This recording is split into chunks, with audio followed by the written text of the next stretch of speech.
Welcome back to Omni Talk on this fine day, June 15th, 2018.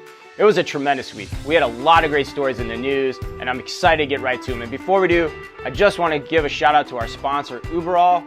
For those of you that don't remember, Uberall converts mobile sales through the power of location marketing across every one of a retailer's platforms.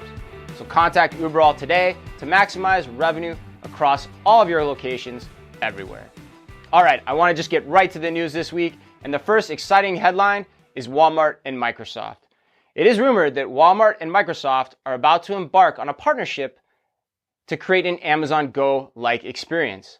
I love this idea. The race for the checkout-free experience across America is on. Amazon Go in January was just the tip of the spear. I love this for Walmart because Walmart has to protect its grocery business. I also love this in the sense that Microsoft is a great partner for this.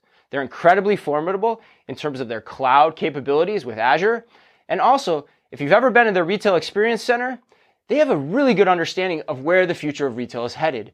So I really applaud Walmart for this. If this announcement is indeed true, I've been hard on them all year, but this one really makes a ton of sense. Kudos to both them and Microsoft. All right, a little bit of a different angle on this next story. Made headlines this week that Mark Lowry has decided to purchase a $44 million apartment in New York City. You heard that right, $44 million. I don't understand this one for 1 second. Walmart's headquarters are in Arkansas. Most of their technology business is up in Northern California. Now, I know some of you could say like, well, what about Jet.com, Chris? That's in New Jersey. Well, yeah, but Jet.com is the gnat on the ass that is the operations of Walmart. It's too small. Nobody cares. All right. And the bigger thing for me, Walmart's motto is save money, live better. How does this live up to that brand promise? If it does anything for me, though, it does show me why Jet Black is now on the roadmap at Walmart. Because if it tells me anything, or if I can be certain of one thing, it's that $44 million building where Jennifer Lawrence is also rumored to be a resident, for sure as hell has a doorman.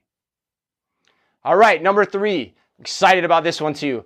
Macys and Beta. So Macys has decided to make a minority investment in Beta, the upstart electronics retailer out of California.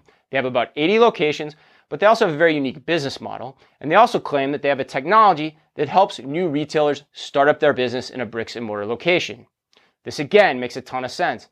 Macys has talked about their Market at Macys concept where they plan to introduce pop-up stores into their locations.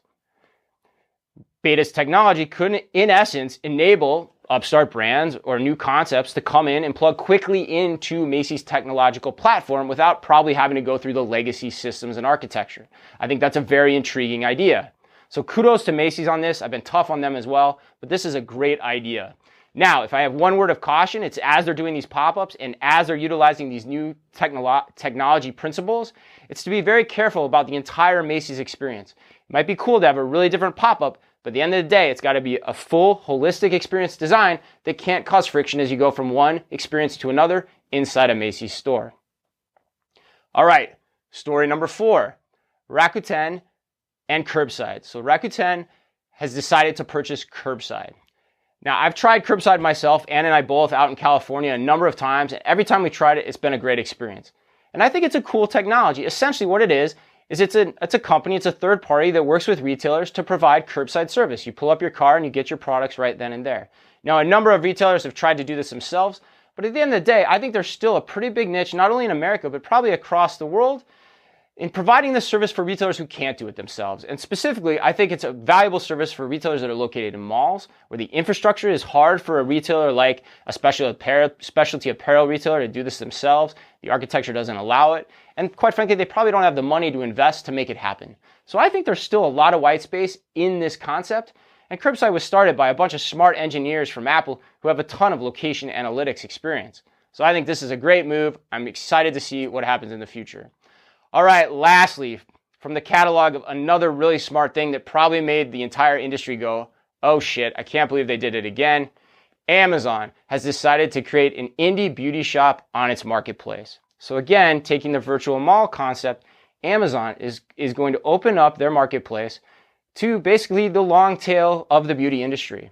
All right, this makes a ton of sense again, because there's a catch. In order to be on this marketplace or in order to be on this virtual mall, none of these brands can have placement at large national retailers, specifically Walmart and Ulta, for example. So what's driving all the growth in the industry? It's all the long tail brands, and beauty is flush with growth because of that. And so Amazon is basically making a very effective move to try to grab the lion's share of that as quickly as possible. And from the brand's perspective, Amazon's really all they need to get started. They've got great fulfillment capabilities. You can get your product on there very quickly and easy. For the most part, the customer experience is flawless. It's just a really smart move by Amazon. And I gotta think that some of the bigger retailers are gonna be scared of this over the long term. All right, that wraps us up. Again, thank you so much to our sponsor, Uberall. And of course, as always, from me to you, be careful out there.